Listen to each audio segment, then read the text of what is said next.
If you've been following this channel for a while, you know that I love interior mods. The interior is what you see and feel while you're driving, and the quality and condition of the parts can make or break the driving experience.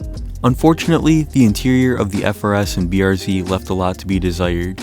Even in 2012, these cars felt sparse, dated, and cheap inside. And as you can see, the steering wheel has not exactly stood the test of time.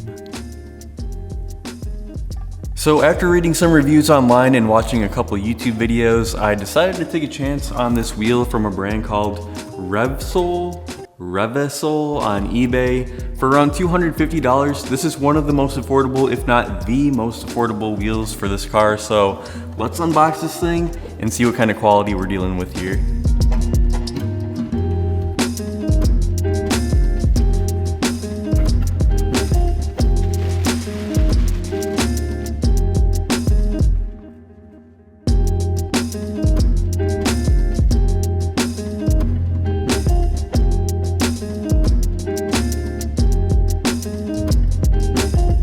Alright, so initial impressions of this thing, I'm actually really impressed with the quality and what you get for $250. The leather on here actually has a plushness to it, whereas the steering wheel that's in the car now feels like rock hard. A couple of the concerns that I had ordering a cheap wheel like this were this red stripe at the top. On their own eBay listing, like the stock photo that they use, this little stripe is kind of wonky, and I'm happy that the wheel that we got actually looks better than the one that they had in their picture. On some of these cheaper wheels, you'll see like the leather kind of wrinkled and bunched up in the corners here, and I think that they did a really good job with this one, so there's no issues there. If you look at the stitching from the side, it's not really even all the way around.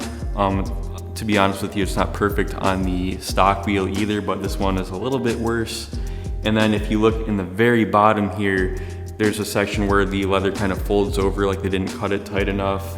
But it doesn't really bother me too much, and again, for $250, I can't complain too much, and it still looks 100 times better than the one that's in the car. So speaking of what's in the car, let's go ahead and install this bad boy.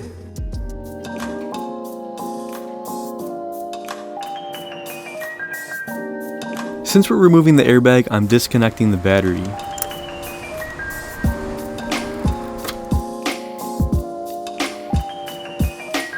The steering column has holes to access the airbag release clips.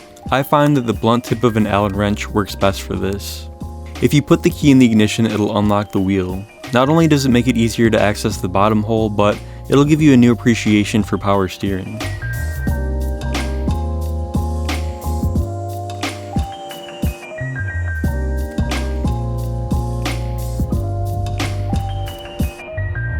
Use a small flathead to unclip the orange and black harness from the back of the airbag.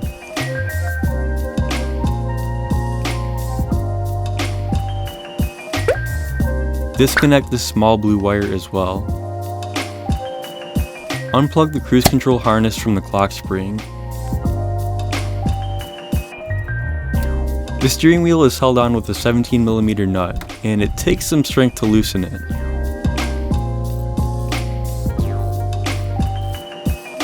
Now, as per some other DIYs that I've seen, these wheels will tend to want to fly off when you finally get it loose, and sometimes that can actually rip out some of these wires and damage the harnesses. So what people recommend is to, instead of taking this nut all the way off, just leave it on, but leave it kind of loose like that. That way when this thing comes loose, it's not just going to fly off and hit us in the face. And also, while we're in here, here's a close-up of how that airbag locking mechanism works. So you can see when I push on this with my Allen wrench, that will unlock the pin inside of that hole. Getting the wheel off was no joke.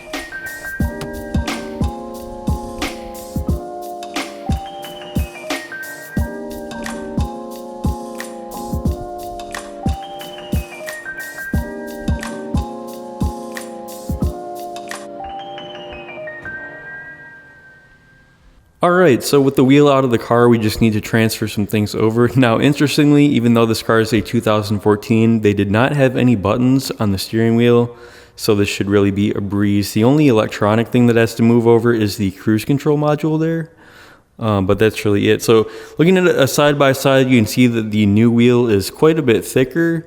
It's got deeper thumb rests there at the 9 and 3 position. The new one is a flat bottom, which is kind of a nice touch. And just overall, it just feels more premium. You know, we'll see how this holds up long term, but it just feels a lot nicer and a lot better made than the wheel that came with the car. The steering wheel parts are all held in with Phillips screws. The screws are different though for each part, so keep them organized.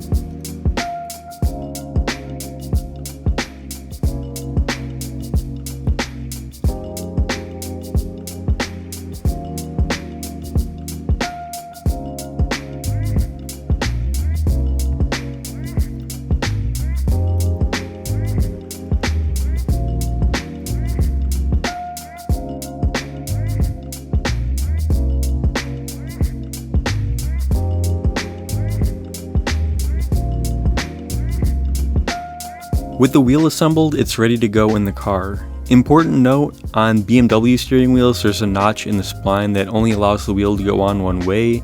That was not the case with this FR-S wheel, and despite my best effort to line it up, I ended up putting it one click off center and didn't realize it until the first time I drove the car, so just be careful.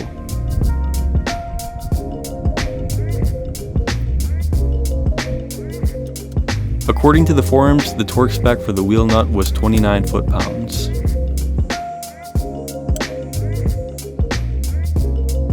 Carefully plug everything back in and pop the airbag into place.